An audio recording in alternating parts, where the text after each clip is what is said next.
huge AEW signing announcement actually lives up to expectations? Did MJF's night-long injury storyline jump the shark? And did Swerve Strickland and Hangman Page just have match of the year? I'm Ollie Davis, and this is my review of AEW Full Gear 2023 in about 10 minutes.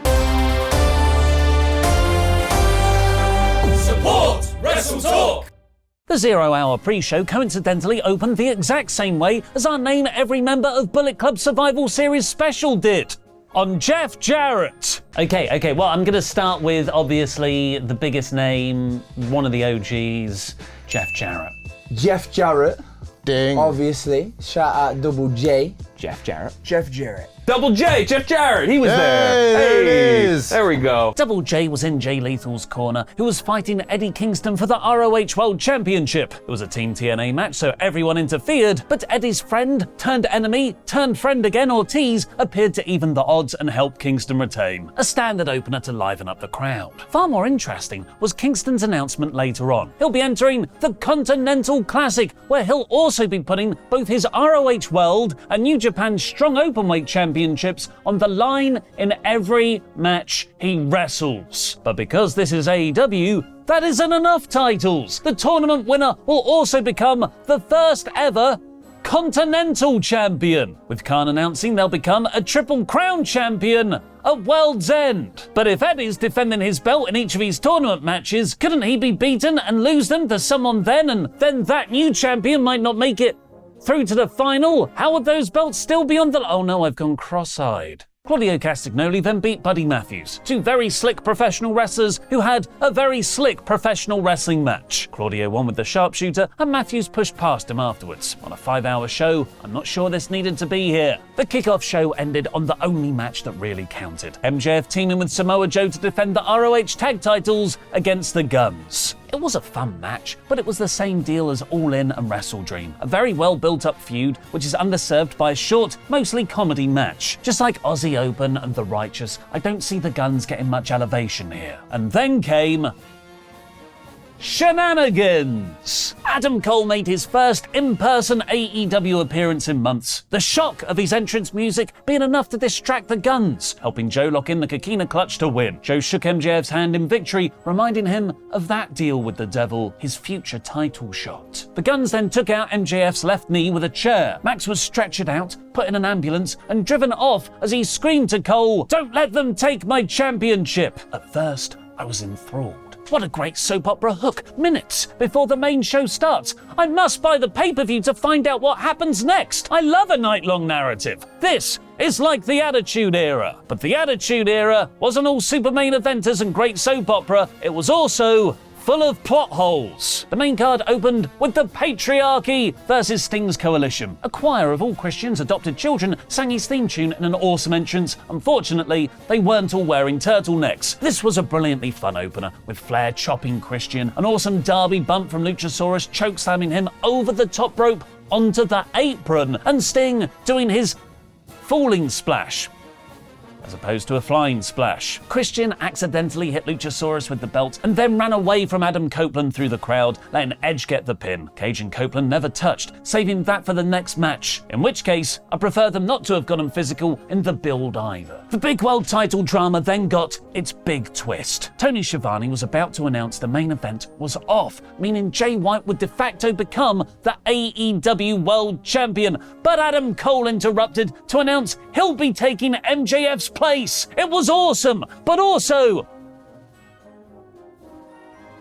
What? Cole's expressions and performance are amazing, but not enough to get past the visual that he's likely in worse shape than MJF. How could AEW's medical team allow that? Also, AEW precedent is to crown interim world champions. It would make it more believable if Tony was about to announce that, rather than Max being totally stripped of the belt. And thirdly, why did Joe just let Max get beaten up earlier? If MJF isn't the champion, surely there's no one there to honor his title shot. Just like their Dynamite Go Home angle, Orange Cassidy's punches to the head weren't very effective against Moxley. He just worked through them. I guess in kayfabe, concussions only make Mox's head stronger. Instead, Cassidy used Mox's own offense against him, doing the back rake and bike spot on the turnbuckle, bringing back Loads of Moxley blood. Cassidy won after multiple orange punches, an exposed turnbuckle, and a beach break, but at 12 minutes, it didn't feel as epic as their first encounter. Whereas that all-out main event really made me want to see a rematch, this one felt more like a decisive victory. Perhaps they'll still have a third encounter, as they're now one apiece. The shortest match on the main card was more to service Toni Storm's gimmick than serve as a fitting end to Shida's latest transitional reign. Toni used a shoe, Shida took out Luther, and Storm won with her loaded butt, put in a frying pan in her tights for the running hip attack. Toni received a black and white celebration as Mariah May gave her flowers. This was comfortably the worst thing on the show. The four-way ladder match for the tag titles was just a whole load of crazy fun. Big Bill and Brody King facing off to meat chants, Cash Wheeler hitting a second rope pile driver onto Malachi Black on a ladder, Brody crashing a gonzo bomb on Jalistico onto a ladder bridge. Ricky Starks unhooked the titles to retain. Sky Blue and Julia Hart decided to team up against the much taller Chris Statlander in their TBS title match, but unfortunately not using my suggestion by getting on each other's shoulders to be Muppet Man. The unholy alliance didn't last long as Julia turned on Blue. The tension between them following their long-running story was the second best thing in this match, because the best was the shocking title win for Julia Hart. Statlander hit Saturday Night Fever on Blue, but Hart pushed Chris off to get the win herself. Julia has been so impressive recently and deservedly gotten herself over, right at the moment when Statlander's reign had become stale. Tony Schiavone then revealed the much-hyped new AEW signing,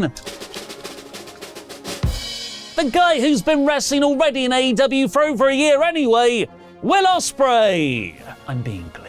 This is one of those times that AEW delivered on expectations. Ospreay admitted in his unique bruv style that it won't happen right away, as he's got to finish up in New Japan, but he will be all elite on the road to Revolution. So around January-February time, telling Tony Khan to line up the best challengers because he wants to do something big at Wembley's All In. This is a great coup for AEW, and I love how they're building Wembley this far in advance. But you don't have to wait until next August to enjoy great wrestling crowds in London, because this coming weekend we're hosting our Survivor Series watch party. Here's a trailer to encourage you to buy tickets.